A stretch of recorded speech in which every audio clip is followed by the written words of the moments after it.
છો? મજામાં? આજે આપણે ધોરણ 10 ની અંદર ચેપ્ટર નંબર 9 કે જેનું નામ છે ત્રિકોણમિતિના ઉપયોગો તેના વિશે આપણે ચર્ચા કરવાના છીએ. હવે આપણે તો કે 8મા ચેપ્ટર ની અંદર ઓલરેડી તો કે આપણે ત્રિકોણમિતિય વિશે ભણી ગયા છીએ, જેની અંદર તો કે આપણી પાસે ત્રિકોણમિતિય વિધેય હોય તો એ કઈ કઈ ટાઈપના હોઈ શકે એની તો કે અમુક ફોર્મ્યુલા વિશે ચર્ચા કરી ગયા. ત્યારબાદ એ જે ત્રિકોણમિતિય વિધેયના તો કે અમુક ખૂણા પાસે તો કે આપણે ચર્ચા કરી ગયા, એટલે કે 0 અંશ, 30 અંશ, 45 અંશ, 60 અંશ અને 90 અંશ. તો આજે આપણે આ જે ચેપ્ટર ની અંદર વાત કરવાની છે તો કે તે ખાસ કરીને આપણે તો કે વ્યવહારિક ક્વેશ્ચન વિશે વાત કરવાની છે. વ્યવહારિક ક્વેશ્ચન મીન્સ કે શું? તો કે આપણી પાસે ત્રિકોણમિતિય વિધેયો વિશે તો કે આપણે 8મા ચેપ્ટર ની અંદર ભણી ગયા, પરંતુ હકીકતની અંદર એનો ઉપયોગ કઈ કઈ જગ્યાએ આપણે કરીએ છીએ તો કે એના માટેના વ્યવહારિક જે ક્વેશ્ચન હોય તો એ તો કે આ ચેપ્ટર ની અંદર તો કે આપણે સોલ્વ કરવાના છે. ધારો કે આપણે એકાદું એક્ઝામ્પલ લઈ લે, તમને વધારે ખ્યાલ પડે. સપોઝ કે આપણે અહીં ઊભેલ છે, આપણેથી થોડે દૂર એક મંદિર આવેલું છે, મંદિર પર એક ધજા છે. હવે આપણે કઈ કઈ ટાઈપના ક્વેશ્ચન હોઈ શકે? હું એમ કહું કે મંદિરના તળિયાની સપાટીથી ધજાની ઊંચાઈ કેટલી, ઈ ટાઈપનો ક્વેશ્ચન હોઈ શકે. આપણી પાસે કોઈ પણ એક ધજા છે તો ધજાથી આપણી આંખ વચ્ચેનું અંતર કેટલું, અથવા તો હું એમ કહું આપણી આંખથી તો કે મંદિર કેટલું દૂર આવેલું છે, અથવા આપણેથી તો કે મંદિર કેટલું દૂર આવેલું છે. તો આ ટાઈપના ઘણા બધા ક્વેશ્ચન તો કે આપણે એની અંદર બનાવી શકીએ. પરંતુ કે એ જે કંઈ પણ ચર્ચા છે તો કે તે ખૂણા પર આધારિત છે. શું કામ? તો કે આપણે ધારો કે સ્ટેચ્યુ ઓફ યુનિટી ની વાત કરીએ તો તમે કદાચ ગયા જ હશો. તેની હાઈટ કેટલી છે યાદ છે કોઈને? કેટલી છે? 182 મીટર. તો એ આપણે ધારો કે સાવ સ્ટેચ્યુ ની આપણે બાજુમાં ઊભા રહી જઈએ અને ત્યારબાદ તો કે આપણે સ્ટેચ્યુ જોઈએ તો આપણે કેવી રીતે? તો કે આવી રીતે આપણે આમ જોઈએ તો કે ખૂબ જ ઊંચું આપણે જોવું પડે. ત્યારે તો કે આપણને સ્ટેચ્યુ ઓફ યુનિટી ની તો કે હાઈટ એટલે કે આપણે સરદાર વલ્લભભાઈ જોઈ શકીએ, ખૂબ જ ઊંચું તો કે આપણે આમ જોઈએ તો. પરંતુ આપણે થોડેક દૂર હોય તો આપણને થોડોક તો કે એ સ્ટેચ્યુ ઓફ યુનિટી જે છે તો કે જોવું તો કે ઈઝી પડે. હજી થોડાક તો કે આપણે એનાથી દૂર જેમ જેમ જતા જઈએ તેમ તો કે આપણને સ્ટેચ્યુ ઓફ યુનિટી જોવામાં તો કે સરળતા લાગે. આપણે જો ખૂબ જ તેનાથી દૂર જઈએ તો આપણને તો કે ડાયરેક્ટલી તો કે આપણને એટલું ઊંચું જોવું ન પડે કે એટલે કે આપણે સરળતાથી જોઈ શકીએ. કહેવાનો મીનિંગ શું છે? કોઈ પણ વસ્તુનું આપણે નિરીક્ષણ કરતા હોઈએ તો એ ક્યાંથી નિરીક્ષણ કરીએ છીએ, એટલે કે વસ્તુથી કેટલે દૂર છીએ, વસ્તુથી તો કે આપણી પાસે જે છે તો કે તે કેટલા અંશનો ખૂણો બને છે, તે ઘણી બધી તો કે વસ્તુ પર ડિપેન્ડન્ટ છે. તો આપણે આ ચેપ્ટર ની અંદર ખાસ કરીને તો કે તે તમામે તમામ વ્યવહારિક ઉદાહરણો વિશે તો કે ચર્ચા કરવાની છે. એટલે કે ખૂબ જ મજા આવે તેવું ચેપ્ટર છે, પરંતુ આની અંદર તો કે આપણને થોડો ઘણો તો કે તમને ત્રિકોણમિતિનો કોન્સેપ્ટ હોવો જરૂરી છે. એનું કારણ શું છે? તો કે એની અંદર આપણી પાસે તો કે કોઈ પણ ત્રિકોણમિતિય વિધેય હોય તો એની ફોર્મ્યુલા તમને આવડવી જોઈએ. એના લઘુકોણના દરેકે દરેક ખૂણાના મૂલ્ય વિશે તો કે તમને ખબર હોવી જોઈએ. ચાલો હવે આપણે સ્ટાર્ટ કરીએ. તો કે સૌપ્રથમ તો કે તમને બે આકૃતિ દેખાય છે. હવે આકૃતિમાં શું દેખાય છે? તો કે અહીં કાટકોણ ત્રિકોણ છે. એટલે કે આપણે આ ચેપ્ટર ની અંદર જે કંઈ પણ ક્વેશ્ચન વિશે સોલ્વ કરવાના છીએ એ તમામે તમામ કાટકોણ ત્રિકોણ પર આધારિત હશે. બરાબર? તો આપણે જોઈએ. ધારો કે આપણી પાસે પહેલી આકૃતિની અંદર આપણી આંખ અહીંયા છે, અહીંયા તો કે કોઈ પણ એક પદાર્થ છે. હવે તો કે આ કેવા શું માંગે છે? તો કે દર વખતે તો એવું જરૂરી નથી કે આપણી આંખથી આપણે ઉપરની જ વસ્તુ જોતા હોય. એટલે કે આપણી આંખ છે, ધારો કે આપણે ટાવરની ટોચ કેટલી, કોઈ પણ એક કુટુંબ મિનાર છે તો એ મિનારની ઊંચાઈ કેટલી, એટલે કે કોઈ પણ વસ્તુ હંમેશા આપણેથી ઊંચી હોય એવું તો જરૂર નથી. ઘણી વખત તો કે આપણે નીચેની તરફ પણ નિરીક્ષણ કરવું પડે. કઈ રીતે? તો કે ધારો કે આપણી પાસે દરિયાની સપાટી પર કોઈ પણ એક દીવા દાંડી પર આપણે ઊભા છીએ અને તો કે દરિયાની અંદર કોઈ પણ બે વહાણ છે તો એ બંને વહાણ વચ્ચેનું અંતર કેટલું એ માપવું હોય તો આપણે શું કરવું પડે? તો કે આપણી આંખથી નીચેની તરફ જોવું પડે.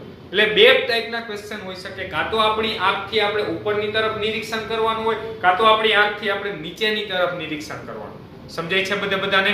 તો અહીંયા આપણી પાસે બે પ્રકારના ક્વેશ્ચન બની શકે. આપણી આંખથી પદાર્થ જો ઉપરની તરફ હોય અથવા આપણી આંખથી પદાર્થ નીચેની તરફ આવે. તો હવે આપણી આંખ અને પદાર્થ વચ્ચે જે કિરણ બને એને આપણે દ્રષ્ટિ કિરણ તરીકે ઓળખીએ છીએ. જો એને રેખા તરીકે લઈએ તો દ્રષ્ટિ રેખા કહેવાય છે. સમજાય છે? એટલે કહેવાનો મીનિંગ શું છે? આપણી આંખમાંથી કોઈ પણ કિરણ નીકળે એ આપણી આંખ જે કોઈ પણ વસ્તુ જોતી હોય તો એ જે કિરણ બને છે એને આપણે શું કહીએ છીએ? તો કે દ્રષ્ટિ રેખા. એટલે કે આપણી આંખમાંથી નીકળતું કિરણ એ દ્રષ્ટિ કિરણ એટલે કે રેખા હોય તો દ્રષ્ટિ રેખા. સમજાય છે? આપણે ધારો કે ઉપરની તરફ જોઈએ છીએ તો આપણી આંખથી આ પ્રમાણે જે કંઈ પણ રેખા નીકળે દ્રષ્ટિ રેખા. આપણે ધારો કે નીચેની તરફ જોઈએ છીએ તો એ પણ એક શું થાય? દ્રષ્ટિ રેખા. આપણે ધારો કે અહીંથી આ સાઈડ જોઈએ છીએ તો એ પણ શું થાય? એક દ્રષ્ટિ રેખા. સમજાય છે? કહેવાનો મીનિંગ આંખમાંથી નીકળતી રેખા જે દિશાની અંદર જો ઈ દ્રષ્ટિ રેખા.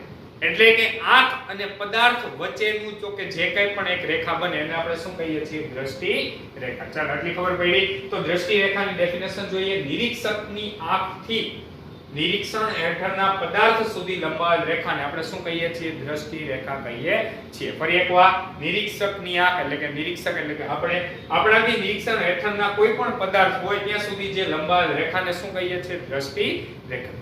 હવે તો કે અહીં આપણે ખાસ કરીને ચર્ચા કરવાની છીએ ઉચ્છેદ કોણ અને તો કે અવક્ષેદ કોણ. ઉચ્છેદ કોણ એટલે શું થાય? સૌપ્રથમ આપણે એની ચર્ચા કરીએ.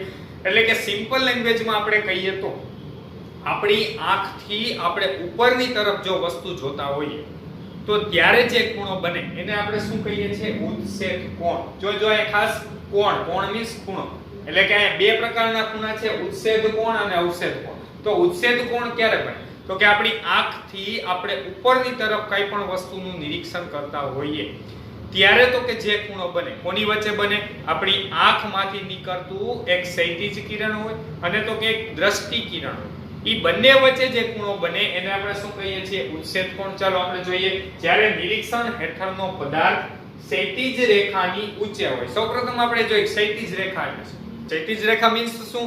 તો કે આપણી પાસે જમીનમાંથી પસાર થતી કોઈ પણ એક રેખા હોય ઈ અને આપણી આંખમાંથી પસાર થતી રેખા એકબીજાને જો સમાંતર આવેલી હોય તો એને આપણે શું કહીએ છીએ? ક્ષૈતિજ રેખા. એટલે કહેવાનો મીનિંગ તો કે જમીનને સમાંતર આવેલી કોઈ પણ રેખા એને આપણે શું કહીએ છીએ? ક્ષૈતિજ રેખા. તો ક્ષૈતિજ રેખાથી ઉચ્ચેની તરફ તો કે કોઈ પણ વસ્તુ હોય એટલે કે આપણી આંખમાંથી, કેમ કે આપણે દરેક વખતે નિરીક્ષણ કરતા આવીશું તો એ નિરીક્ષણ ક્યાંથી થશે? આપણી આંખમાંથી થશે. તો એટલા માટે આપણે જ્યારે પણ ચર્ચા કરતા હોઈએ ત્યારે ખાસ કરીને તો કે આપણી આંખ માટે વિચારવાનું છે.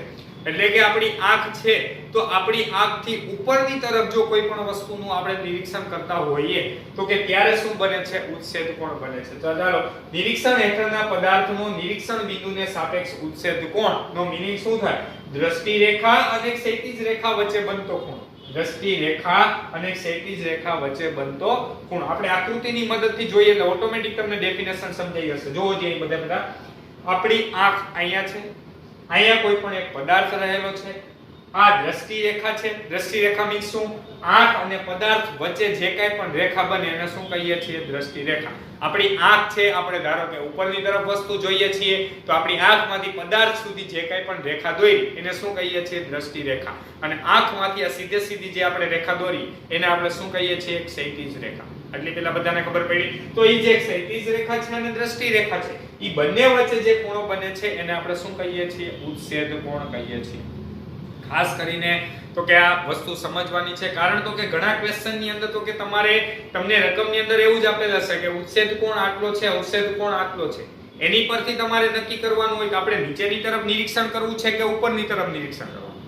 સમજાય છે? તો બધે ખાસ આ બંને વચ્ચેનો જે ભેદભાવ છે તો કે તે વ્યવસ્થિત સમજવાનો છે. ફરી એકવાર, ઉચ્છેદ કોણ એટલે તમારે માત્ર યાદ શું રાખવાનું છે?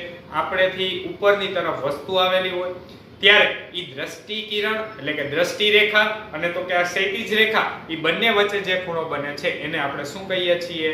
ઉચ્છેદ કોણ કહીએ છીએ. ચાલો હવે ત્યારબાદ જોઈએ અવક્ષેદ કોણ. તો અવક્ષેદ કોણ એટલે શું થાય? તો કે આપણી આંખથી નીચેની તરફની કોઈ પણ વસ્તુનું આપણે નિરીક્ષણ કરતા હોઈએ. બરોબર? ફરી એકવાર, આપણી આંખથી નીચેની તરફની કોઈ પણ વસ્તુનું જ્યારે પણ આપણે નિરીક્ષણ કરતા હોઈએ ત્યારે આપણી આંખમાંથી પસાર થતું જમીનને સમાંતર રેખા હોય એને આપણે શું કહીએ છીએ? ક્ષૈતિજ રેખા. અને આપણે જે કાંઈ પણ વસ્તુ જોતા હોય, ધારો કે નીચેની તરફ આપણે એમ કહીએ કે આ બાજુ આમ જોઈએ છે તો ઈ જે રેખા નીકળી એને શું કહીએ છીએ? દ્રષ્ટિ રેખા. ઈ દ્રષ્ટિ રેખા અને ક્ષૈતિજ રેખા બંને વચ્ચે જે ખૂણો બને છે એને આપણે શું કહીએ છીએ? અવક્ષેદ કોણ કહીએ છીએ. તમે જોઈ શકો છો આકૃતિની અંદર અહીંયા આપણી આંખ છે, અહીંયા કોઈ પણ એક પદાર્થ છે એટલે કે પદાર્થ છે નીચેની તરફ આવેલો છે.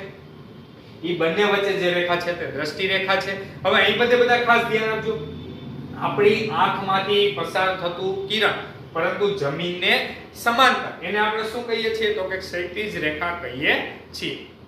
તો આ ક્ષૈતિજ રેખા દ્રષ્ટિ રેખા વચ્ચે જે કંઈ પણ ખૂણો બને છે એને આપણે શું કહીએ છીએ અવક્ષેપ કોણ કહીએ છીએ ચલો આટલી પહેલા બધાને ખબર પડી હવે તો કે અહીંયા તમે જોઈ શકો છો આપણી પાસે ત્રિકોણ આ પ્રમાણે છે અને તો કે આપણે ભણી ગયા છીએ કે કોઈ પણ બે સમાંતર રેખા હોય તો અને કોઈ પણ એક એની છેદિકા હોય તો એની વચ્ચે આપણી પાસે યુગ્મ કોણ જે કંઈ પણ બને તો યુગ્મ કોણના ખૂણાના માપ કેવા હોય સમાન હોય તો કહેવાનો મીનિંગ શું છે આયા જે તમે અવક્ષેપ કોણ લીધો ઈ ખૂણાનું માપ જેટલા અંશ હોય એટલા જ ખૂણાનું માપ અહીંયા હોય એટલે તમે અવક્ષેપ કોણ અહીંયા લ્યો કે અહીંયા લ્યો બંને જગ્યાએ ચાલશે ફરી એકવાર હકીકતમાં અવક્ષેપ કોણ બને છે ક્યાં અહીંયા પરંતુ આપણે કાટકોણ ત્રિકોણની અંદર દરેકે દરેક બાજુના માપ તો કે આપણી પાસે અહીંયા હશે બરાબર એટલા માટે તો કે આપણે યુગ્મ કોણના પ્રમેય પરથી આ બંનેના માપ સમાન હોય તો એટલા માટે તો કે અહીંયા તો કે આ ખૂણાનું માપ હોય એટલું જ માપ આ ખૂણાનું માપ હોય એટલા માટે તો કે આ સ્વીકારીને એની પરથી તો કે આપણે અલગ અલગ તો કે બાજુના માપ મેળવીએ છીએ બરાબર આપણે જ્યારે ક્વેશ્ચન સોલ્વ કરશી ત્યારે ઓટોમેટિક તમને બધાને ખબર પડી જ જશે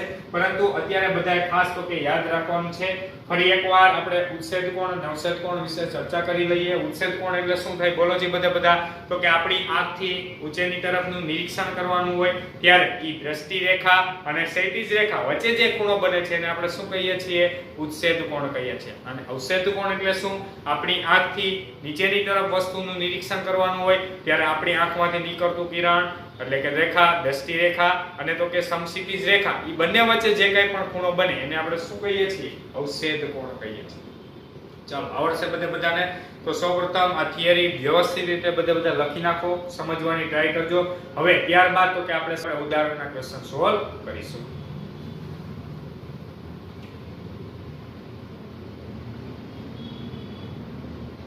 હવે આપણે તો કે જોઈએ ઉદાહરણ નંબર 1 ઉદાહરણ 1 માં તમને આપેલ છે જમીન પર એક ટાવર શિરોલંબ સ્થિતિમાં છે તેના પાયાથી 15 મીટર દૂર રહેલા જમીન પરના એક બિંદુથી ટાવરની ટોચના ઉત્સેદ કોણનું માપ 60 અંશ છે તો ટાવરની ઊંચાઈ શું સૌપ્રથમ તો કે કોઈ પણ ક્વેશ્ચન સ્ટાર્ટ કરો એક થી બે વખત રકમ વ્યવસ્થિત વાંચવી સમજવી બરાબર ત્યારબાદ તો કે આની અંદર મેઈન અગત્યનું શું છે તો કે આકૃતિ કોઈ પણ રકમ આપેલી હશે રકમ પરથી જો તમને આકૃતિ દોરતા આવડી ગઈ તો આ ક્વેશ્ચન તો કે તમને સાવ એટલે સાવ ઈઝી લાગશે એટલે સૌપ્રથમ કોઈ પણ ક્વેશ્ચન તમે આ ચેપ્ટરનો સ્ટાર્ટ કરો તો બધાએ ખાસ તો કે આકૃતિ દોરતા શીખવાની છે એટલે કે કોઈ પણ રકમ તમે વાંચો તો રકમ વાંચીને તમને આકૃતિ દોરતા આવડવી જોઈએ જેને પણ આકૃતિ દોરતા આવડી ગઈ બરોબર એના માટે તો કે આ ક્વેશ્ચન તો કે સાવ એટલે સાવ ઈઝી થઈ જશે ચાલો તો જોઈએ જમીન પર એક ટાવર શિરોલંબ સ્થિતિમાં છે એક સેન્ટેન્સ વ્યવસ્થિત વાંચો સમજો આપણી પાસે એક ટાવર છે શિરોલંબ સ્થિતિમાં છે ચાલો તો આપણે સૌપ્રથમ એક કામ કરીએ ટાવર દોરી લઈએ ચાલો આ ટાવર છે તો કે ટાવર શિરોલંબ સ્થિતિમાં છે શિરોલંબ મીન્સ એક્ઝેક્ટ તો કે જમીન સાથે 90 અંશનો ખૂણો બનાવે એ ચાલો હવે તો કે આપણે વાત કરવાની અહીંયા શું છે તો કે તેના પાયાથી 15 મીટર દૂર રહેલા જમીન પરના એક બિંદુથી ફરી એકવાર આ ટાવરનો પાયો કહેવાય આ ટાવરના પાયાથી 15 મીટર દૂર જમીન પર એક બિંદુ આવેલું છે ઈ જમીન પરના એક બિંદુથી ટાવરની ટોચના ઉત્સેદ કોણનું માપ ટાવરની ટોચના ઉત્સેદ કોણ હવે જો ઉત્સેદ કોણ એટલે મેં શું કીધું હતું આપણી આંખથી ઉપરની તરફ નિરીક્ષણ કરવાનું હોય તો કહેવાનો મીનિંગ શું છે અહીંયા રકમ એવું કીધું છે જમીન પરના બિંદુથી અવલોકન કરવામાં આવે છે ઈ ટાવરની ટોચનું અવલોકન કરવામાં આવે છે એટલે આપણી આંખ અહીંયા છે ટાવરની ટોચ અહીંયા છે એટલે કે પદાર્થ અહીંયા છે તો અહીંયા જે ઉત્સેદ કોણ બને છે તે ઉત્સેદ કોણ કેટલા અંશનો બને છે તો કે આપણને આપેલ છે 60 અંશનો તો કે ઉત્સેદ કોણ બને છે તો ટાવરની ઊંચાઈ શોધો આપણે આ વસ્તુ મેળવવાની છે ટાવરની ઊંચાઈ ચાલો ફરી એક વખત આપણે જોઈએ આખી આકૃતિ આપણી પાસે આ ટાવર છે ટાવર પરના આપણી પાસે પાયો ટાવરના પાયાથી 15 મીટર દૂર આવેલું જમીન પરનું એક બિંદુ છે જમીન પરના બિંદુથી અવલોકન કરવામાં આવે છે ક્યાંનું તો કે ટાવરની ટોચના બરાબર એનું અવલોકન કરવામાં આવે છે ત્યારે તો કે ઉત્સેદ કોણ કેટલા અંશનો બને છે 60 અંશનો આપણે મેળવવાનું શું છે ટાવરની ઊંચાઈ મેળવવાની છે ચાલો આટલી ખબર પડી હવે જે કંઈ પણ આપણે ચર્ચા કરવાની છે તે માત્ર તો કે ચેપ્ટર નંબર 8 ની ચર્ચા કરવાની છે આકૃતિ દોરતા આવડી ગયું એટલે હવે તમારું કામ સાવ એટલે સાવ ઈઝી બરાબર હવે આપણે કયું ત્રિકોણમિતીય વિધેય યુઝ કરવું અને આપણે તો કે કોઈ પણ ત્રિકોણમિતીય વિધેય હોય તો એની કિંમત કઈ રીતે મેળવવી એ સ્વાધ્યાય 8.1 ની અંદર ચર્ચા કરીએ બરાબર હવે જો જેટલાને પણ એ આવડતું હશે એના માટે તો કે આ સાવ એટલે સાવ ઈઝી થઈ જશે તો સૌપ્રથમ આપણે નામ તમે તમારી રીતે કોઈ પણ આપી શકો ચાલો હું અહીં નામ આપી દઉં છું A B C તો અહીંયા આપણી માટે શું બની ગયું તો કે AB બરાબર ટાવરની ઊંચાઈ બની ગઈ હા કે ના AB બરાબર તો કે ટાવરની ઊંચાઈ ચાલો એ વસ્તુ આપણે મેળવવાની છે એટલે ત્યાં હું ક્વેશ્ચન માર્ક કરી દઉં છું ત્યારબાદ BC શું છે તો કે BC છે તો કે ટાવરના પાયાથી તો કે નિરીક્ષણ બિંદુનું અંતર નિરીક્ષણ અથવા જમીન પરના બિંદુનું અંતર નિરીક્ષણ બિંદુનું અંતર વચ્ચેનું અંતર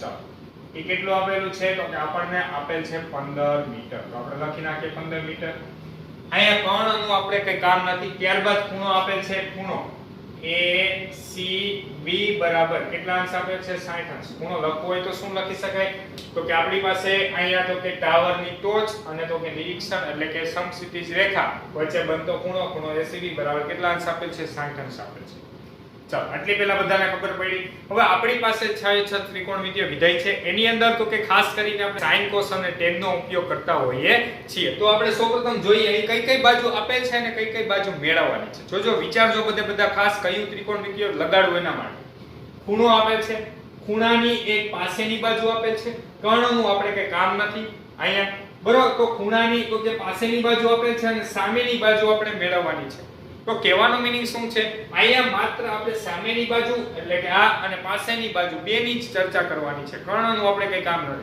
તો એવું કયું ત્રિકોણમિતિય વિધેય કે જેની અંદર માત્ર સામેની બાજુ અને પાસેની બાજુ આવે યાદ કરો બધા કયું ત્રિકોણમિતિય વિધેય તો કે tan અથવા cot પરંતુ આપણે પહેલા ત્રણમાંથી જ યુઝ કરશું એટલે કે sin cos અથવા tan તો આપણે અહીંયા કયું વિધેય યુઝ કરવું પડશે tan કારણ તો કે સામેની બાજુના છેદમાં પાસેની બાજુ અહીંયા કર્ણનું આપણે કઈ કામ નથી તો જે બે બાજુનું કામ હોય એ ત્રિકોણમિતિય વિધેય આપણે વિચારીને લગાડવાનું છે ખબર પડી બધાને ચાલો તો હવે આપણે લગાડીએ તો કે ચાલો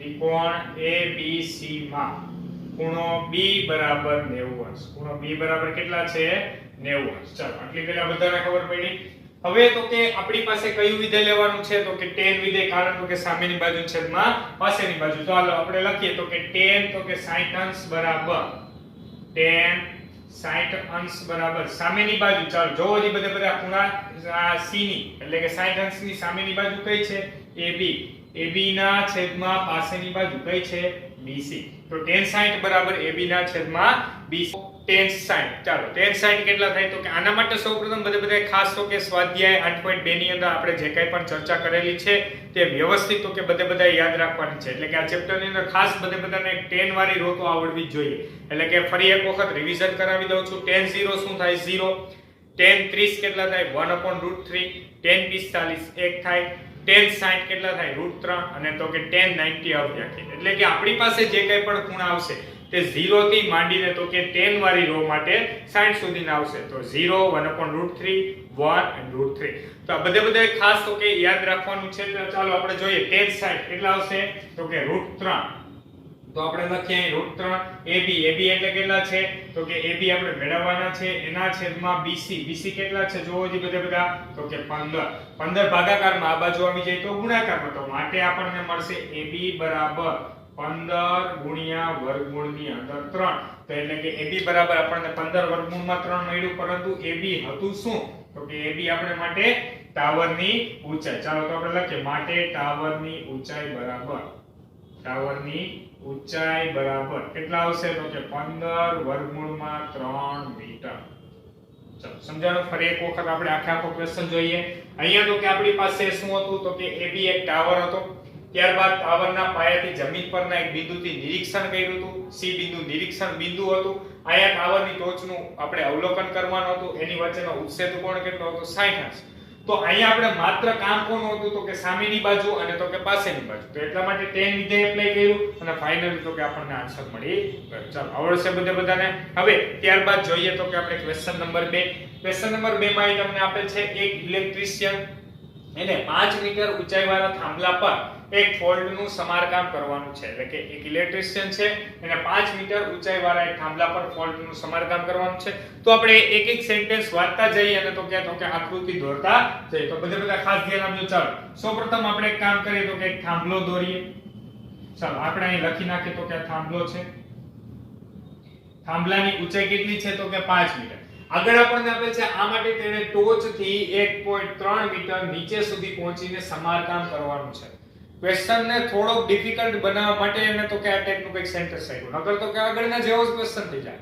અહીંયા આપણને આપેલ શું છે, થાંભલાની ઊંચાઈ 5 મીટર છે, પરંતુ થાંભલામાં સૌથી ઉપર ટોચ પર આપણે સમારકામ નથી કરવાનું. સમારકામ ક્યાં કરવાનું છે, તો કે આ થાંભલાની ટોચ છે, આ જમીન પરનું એક બિંદુ છે, થાંભલાની ટોચથી 1.3 મીટર નીચે તો કે આપણે સમારકામ કરવાનું છે. એટલે કે આ આપણને આપેલ છે 1.3 મીટર. હવે જો થાંભલાની ઊંચાઈ કેટલી છે, 5 મીટર. 5 માંથી 1.3 બાદ કરો, 5 માંથી 1 બાદ કરો તો 4, 4 માંથી હજી 0.3 બાદ કરો એટલે કેટલા આવશે, 3.7.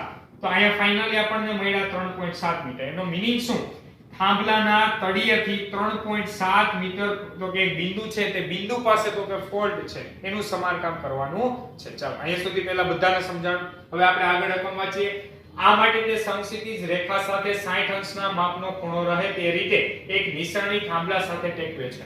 આ માટે એને શું કીધું, તો કે આપણી પાસે જમીન પરનું એક બિંદુ છે, એ જમીન પરના એક બિંદુથી તો કે 60 અંશનો ખૂણો બને. કેટલા અંશનો, 60 અંશનો ખૂણો બને એ રીતની તો કે એક નિસરણી ટેકવેલ છે. એટલે કે અહીંયા આપણી પાસે એક નિસરણી આવેલ છે.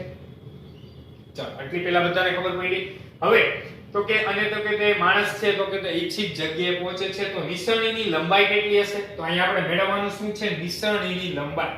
હજી આપણને આગળ ક્વેશ્ચન આપે છે, તદુપરાંત નિસરણીને થાંભલાના પાયાથી કેટલે દૂર રાખવી પડે. નિસરણીને થાંભલાના પાયાથી કેટલે દૂર રાખવી પડે. તો અહીંયા આપણી પાસે બે પ્રકારના ક્વેશ્ચન છે, નિસરણીની લંબાઈ કેટલી હશે અને નિસરણી જ્યાં લગાવી છે ત્યાંથી તો કે થાંભલાનો પાયો છે તે બંને વચ્ચે અંતર કેટલું હશે, કે જેથી કરીને જમીન સાથે 60 અંશનો ખૂણો બને. ચલો પહેલા રકમ બધાને સમજાણી, ફરી એકવાર આખી રકમ કહી દઉં છું. થાંભલાની ઊંચાઈ 5 મીટર છે, 1.3 મીટર નીચે બરોબર આપણે સમારકામ કરવાનું છે, તો એટલા માટે જમીનથી આ કેટલું અંતર થયું, તો કે 3.7 મીટર. હવે તમને એમ થાય તો કે આ અંતરનું કામ શું, તો અહીંયા આપણે જે કંઈ પણ ચર્ચા કરવાની છે તે માત્ર તો કે કાટકોણ ત્રિકોણની છે. એટલે કાટકોણ ત્રિકોણ માટે તો કે ત્રણે બાજુની લંબાઈ કેટલી એના વિશેની તો કે આપણે ચર્ચા કરવાની હોય. ચાલો તો હવે આપણે નામ આપણે આપણી રીતે કોઈ પણ આપી દે. ચાલો અહીંયા હું AB તો કે થાંભલો લઈ લઉં છું, C બિંદુ પાસે ધારો કે સમારકામ કરીએ તો અહીંયા D બિંદુ શું આવશે, તો કે આપણી પાસે નિશાનીનો તો કે પાયો. ચાલો તો હવે સૌપ્રથમ આપણે લખીએ AB બરાબર થાંભલાની ઊંચાઈ, AB બરાબર થાંભલાની ઊંચાઈ. ચાલો કેટલી આપેલ છે, તો કે 5 મીટર આપેલી છે. ત્યારબાદ આપણે આગળ જઈએ તો કે આપણી પાસે CD બરાબર શું આવશે, તો કે નિશાનીની લંબાઈ આવશે. ચાલો તો આપણે લખીએ નિશાનીની લંબાઈ કેટલી છે, તો કે ઈ તો આપણે મેળવવાની છે. ત્યારબાદ તો કે અહીંયા આપણી પાસે C બિંદુ શું છે, તો કે બિંદુ C પાસે સમારકામ કરવાનું છે. બિંદુ C પાસે સમારકામ કરવાનું છે.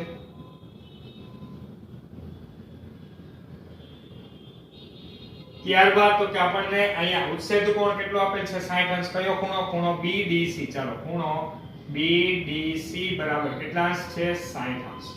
ચાલો આટલી ખબર પડી બધાને. હવે આપણે અહીંયા કયો કાટકોણ ત્રિકોણ ધ્યાનમાં લેવાનો છે, તો કે કાટકોણ ત્રિકોણ CBD. ચાલો ખબર પડે છે તો આપણે લખીએ કાટકોણ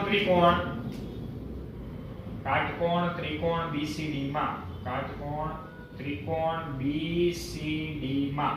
ચાલો કયો ખૂણો આપેલ છે, તો કે ખૂણો B બરાબર 90 અંશ. કયો ખૂણો, તો કે ખૂણો B 90 અંશ છે. ચાલો હવે બધે ખાસ વ્યવસ્થિત વિચારવાનું છે કે કયું ત્રિકોણમિતીય વિધેય લગાડવું. બરાબર કોઈ પણ ક્વેશ્ચનમાં મન પડે એ ત્રિકોણમિતીય વિધેય લગાડવાનું નથી. આપણને શું આપેલ છે, આપણને શેની જરૂર છે, એ બંને વચ્ચે કયું તો કે ત્રિકોણમિતીય લગાડી શકાય એના માટે તો કે તમારે વિચારવાનું છે. ચાલો જોજો બધા ખાસ 60 અંશનો ખૂણો આપ્યો છે, તો ખૂણા પાસે ઊભું રહીને ચેક કરવાનું કે આ ખૂણો છે, ખૂણાની કઈ બાજુ આપેલી છે, તો કે સામેની બાજુ આપેલી છે. બીજું આપણે મેળવવાનું શું છે, તો કે અહીંયા આપણે પાસેની બાજુ પણ મેળવવાની છે અને નિશાનીની લંબાઈ એટલે કે કર્ણ પણ મેળવવાનો છે. તો આપણે કામ કરીએ સૌપ્રથમ નિશાનીની લંબાઈ મેળવવી છે. ચાલો તો નિશાનીની લંબાઈ મેળવવા માટે કયું ત્રિકોણમિતીય વિધેય લગાડશો, વિચારો જી બધા.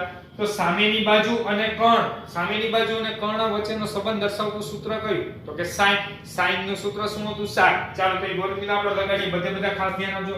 sin 60 અંશ, sin 60 અંશ બરાબર સામેની બાજુ એટલે કે BC અને આ છેદમાં તો કે આપણે કર્ણ કયો આવશે, તો કે CD.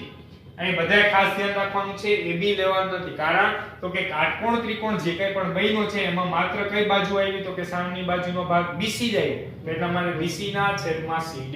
ચાલો બધી વેલ્યુ મૂકી દઈએ. sin કેટલા થાય તો કે √3/2. BC આપણે કેટલા આપેલ છે તો કે BC આપણને આપેલ છે 3.7, એના છેદમાં CD તો કે CD તો આપણે મેળવવાનું છે તો CD એમનામ જ રાખશી. ચાલો હવે આપણે CD ને કરતા બનાવીએ તો બધા ખાસ ધ્યાન આપજો. CD બરાબર 3.7 ગુણ્યા 2, 3.7 ગુણ્યા 2 એના છેદમાં કેટલા આવશે √3.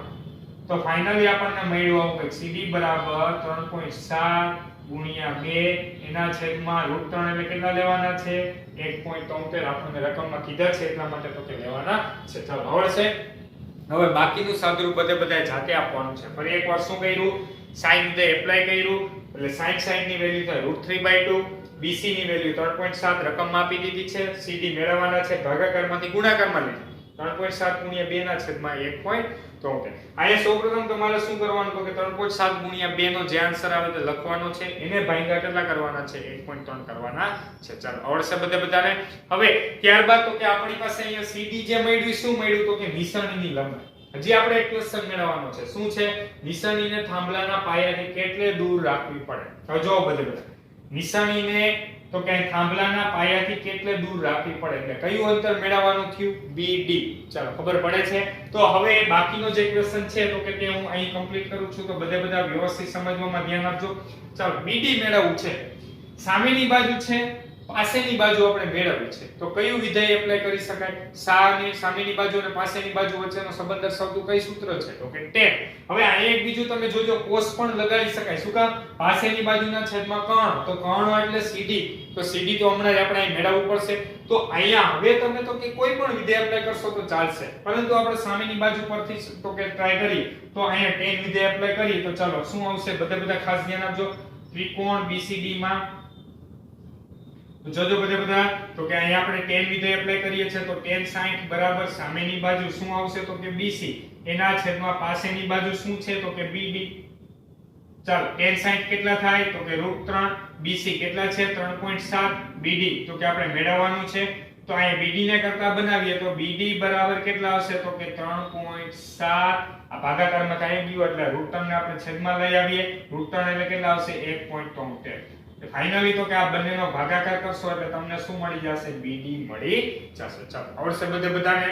ક્વેશ્ચન તો કે સિમ્પલ છે, આમાં કાઈ પણ અઘરું છે નહીં, માત્ર કયું ત્રિકોણમિતીય વિધેય લગાડવું એ વિચારવાનું છે અને આકૃતિ દોરતા શીખવાનું છે. શરૂઆતમાં થોડા ક્વેશ્ચન તમને અઘરા લાગશે, પરંતુ 2 થી 3 વખત રિવિઝન કરશો એટલે ધીરે ધીરે તો કે આ ક્વેશ્ચન આવડી જશે. ચાલો આવડશે બધાને. તો સૌપ્રથમ બધા ઉદાહરણ નંબર 1 અને ઉદાહરણ નંબર 2 લખી નાખો.